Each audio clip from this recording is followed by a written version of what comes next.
Kembali lagi di Cerita Cinta Channel. Jangan lupa like, comment, and subscribe ya. Terima kasih. Hari berganti hari begitu cepat. Kini usia kandungan Caca sudah mulai menginjak 8 bulan dan itu artinya hanya tinggal menunggu beberapa minggu lagi, maka Baby Queen akan launching. Yaps, anak Caca dan Dimas adalah perempuan, seperti dugaan Aiden. Dan setiap kali Caca melakukan USG, maka Aiden akan selalu ikut menemani. Seperti hari ini adalah jadwal kontrol kandungan Caca. Sedari pulang sekolah, Aiden sudah sangat antusias untuk ikut ke dokter. "Mami, ayo," ucap Aiden tak sabar. "Sebentar sayang, papi masih ganti baju," kata Caca dengan menghela nafas panjangnya. "Baby Queen, nanti harus aktif ya, biar kakak bisa lihat kamu gerak bebas nanti," ucap Aiden sambil mengusap perut Caca yang sudah sangat besar. Ya, Baby Queen memang selalu merespon setiap ucapan Aiden. Terbukti setiap kali USG, Aiden selalu mengajak adiknya mengobrol dan Baby Queen selalu terlihat aktif di layar monitor USG. Pernah sekali Aiden tidak ikut mengantarkan Caca USG karena ada kelas tambahan. Dan selama proses USG, Baby Queen hanya diam dan malah memunggungi layar. Setelah Dimas rapi dengan pakaian santainya, kini mereka bertiga langsung menuju ke rumah sakit untuk periksa kandungan Caca. "Mas, berhenti," pekik Caca saat mobilnya melintasi sebuah taman. "Ada apa?" tanya Dimas setelah memberhentikan mobilnya di tepi jalan. "Mau itu," rengek Caca saat melihat penjual es tebu. "Sayang, tapi," ucap Dimas bingung. "Kalau nggak mau beliin ya sudah, Caca bisa beli sendiri," kata Caca ketus. "Yang nanti saja ya kalau sudah pulang, oke?" kata Dimas memberi penawaran. "Nggak mau, nanti pas pulang belum tentu itu abang-abang masih ngetem di situ," ucap Caca cemberut. "Memang itu yang ku mau," batin Dimas. "Mas, kamu mau ya kayaknya anak kita ileran ecesan, masa cantik-cantik ileran gara-gara papinya pelit, kan gak lucu," ucap Caca semakin memanyunkan bibirnya. Iya, oke, Mas akan belikan kamu, tunggu di sini." Dengan terpaksa, Dimas pun turun dari mobil dan membelikan es tebu pesanan Caca. "Papi, Aiden juga mau," teriak Aiden dari dalam mobil dan dibalas dengan anggukan kecil dari Dimas. "Ini," kata Dimas menyerahkan 2 gelas kepada Caca dan Aiden. "Serup." Segar banget," kata Caca yang langsung meminum esnya. Tak ingin Caca meminta nambah lagi, Dimas pun segera melajukan mobilnya menuju rumah sakit. Padahal Caca sudah diwanti-wanti sama dokter Maya bahwa bayinya sudah lumayan besar, makanya disuruh mengurangi makanan manis. Tapi namanya juga Caca yang tidak bisa mengontrol nafsu makannya. "Yah, habis," ucap Caca pelan saat di gelasnya hanya tinggal es batu. "Serup, seger banget nih," kata Aiden mengiming-imingi esnya kepada Caca. "Aiden ganteng banget sih sayang," kata Caca dengan senyum penuh arti. "Aiden memang ganteng nih," jawab Aiden santai seolah tahu maksud dari ucapan sang mami. "Percuma kalau ganteng, tapi pelitnya kayak papi kamu. Aiden pelit nggak?" tanya Caca sambil melirik Dimas yang menatapnya tajam. "Baik hati dong, nggak pelit lagi. Buktinya Aiden selalu ngasih yang mami mau," ucap Aiden.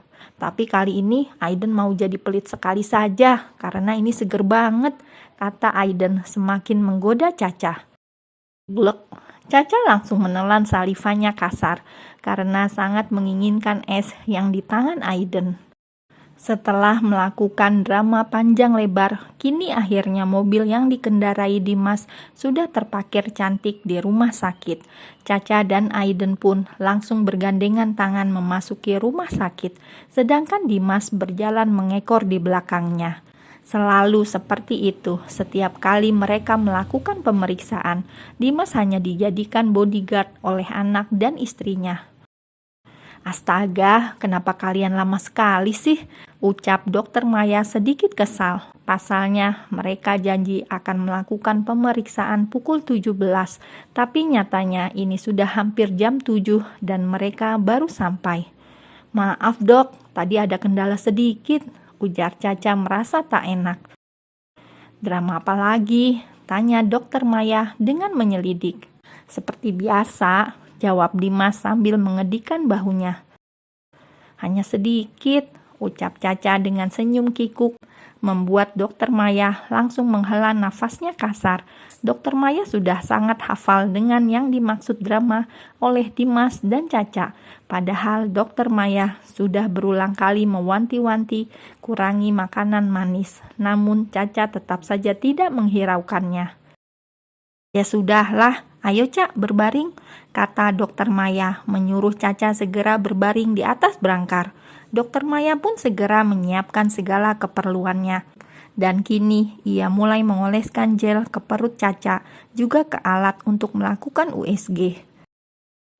Mami, baby queen, pekik Aiden senang saat melihat calon adik bayinya begitu aktif di dalam perut.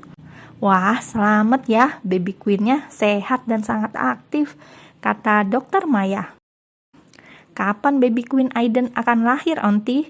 Pertanyaan yang selalu Aiden lontarkan setiap kali mengantarkan Caca periksa. Mungkin sekitar 2 atau 3 minggu lagi, jawab Dokter Maya. Aiden udah gak sabar, kata Aiden begitu senang. Shh, Caca meringis kala merasakan kembali tendangan di perutnya. Baby jangan nakal ya, kasihan mami, kesakitan tuh.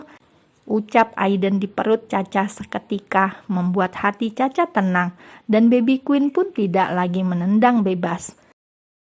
Ini akibat dari kalian yang suka bermain bola hingga anak kalian sering memberikan tendangan bebas di dalam sana.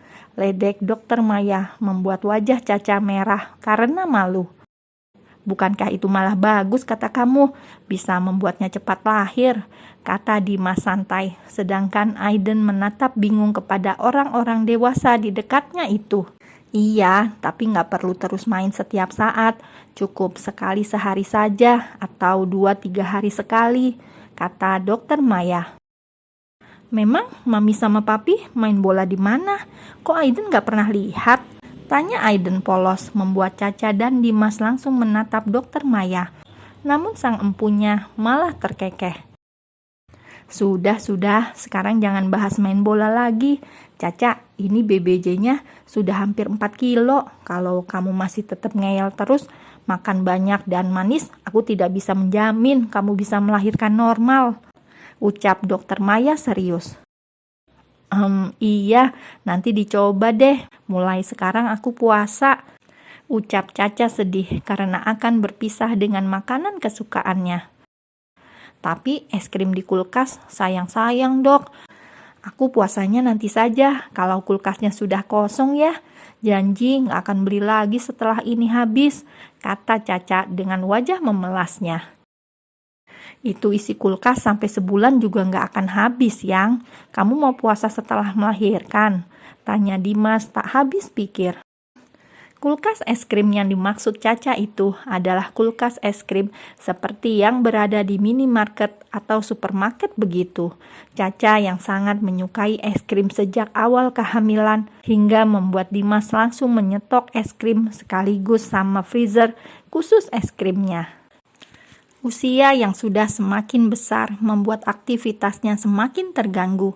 Terlebih Caca sudah tidak boleh memakan es krim kesukaannya.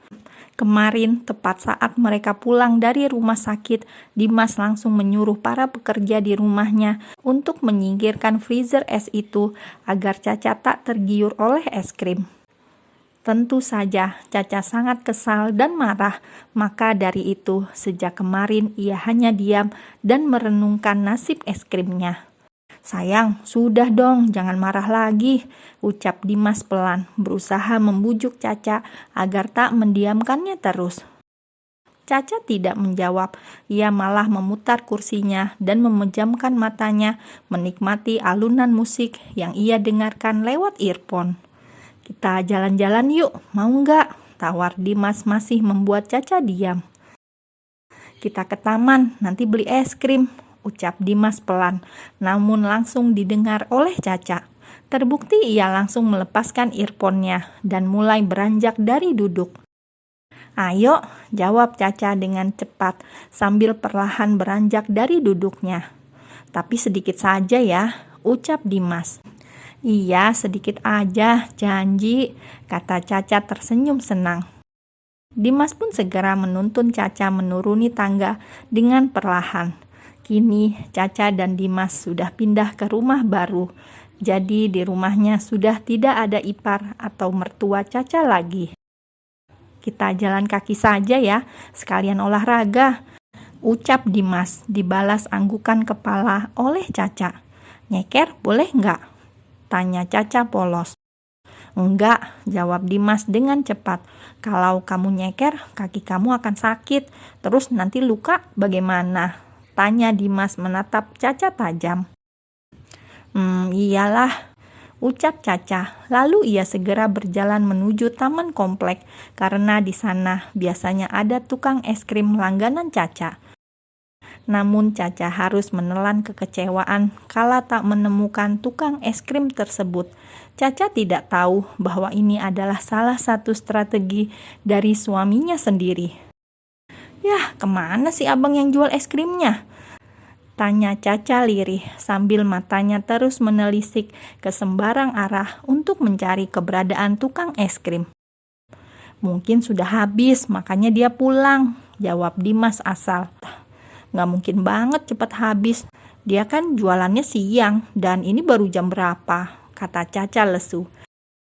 Sebelum Dimas membujuk Caca, ia sudah lebih dulu menyuruh tukang es krim di taman itu untuk berpindah jualan. Tentu saja setelah Dimas memberikannya uang sebagai tanda rugi. "Maafkan aku sayang," batin Dimas terkekeh saat melihat raut wajah kecewa Caca karena tak menemukan es krim.